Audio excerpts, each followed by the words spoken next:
Although the worsening climate emergency is being blamed for the devastating November 6th trough, former Sustainable Development Minister James Fletcher is reminding all that climate change is driven by human behavior, from greenhouse gas emissions in industrial countries to questionable personal practices, public policy planning and development. When the waters receded on Sunday, the tap was pulled back on tons of debris and plastics that choked inland waterways and rivers. It was the telltale sign of indiscriminate garbage disposal, which worsened Sunday's flash floods as the watercourses burst their banks. There is the issue of irresponsible personal practices. Just look around you after a major rain event, and you'll be horrified at the amount of household waste and plastic that is left behind. We dump our refrigerators, stoves, sofas, any old appliances, almost anything, anywhere. It is not uncommon to see people dumping old household appliances directly into a river. What do we think happens to these items? Do we think they magically disappear or are safely transported to some waste disposal site somewhere at the end of the river? No, they travel until they get to a place where they block drains, culverts, and watercourses, which in turn leads to serious flooding. Fletcher also blames what he argues is non-existent and improper planning on major capital investment projects along the coast. He pointed to the proposed controversial DSH development, while calling for greater environmental considerations in the ongoing Uranora Airport and Port Castries expansion projects.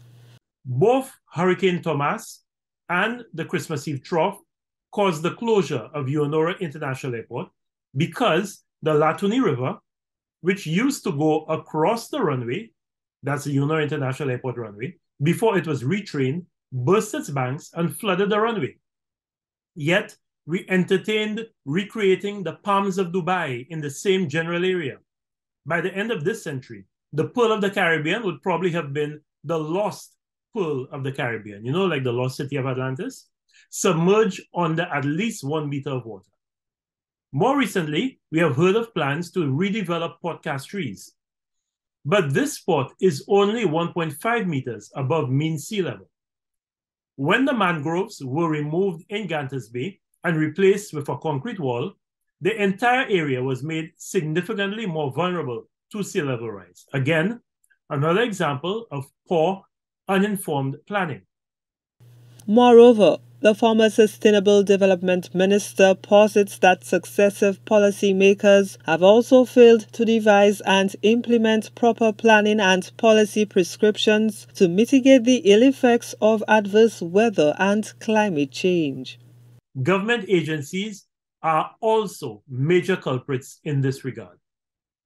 How else can we explain why the Dame Paulette Louisy Primary School was built in the middle of a floodplain in Union? The experience from Tropical Storm Debbie alone should have told us this was not a good idea. But clearly, either one agency did not talk to another, or the advice that was given was ignored. It is also why every year, during the annual river desilting program that is undertaken by the Ministry of Infrastructure, the officers of the Forestry Department are left frustrated and annoyed when they see contractors scraping the riverbanks and leaving them even more exposed and vulnerable. Fletcher says, if anything, several years of climate change conferences have made individuals more aware of the climate issue, which poses a threat to the very existence of man. However, he says that policy and action must match the talk. The COP27 is being held in Egypt from November 6th to the 18th, 2022. Gina Filippi, HDS News Force.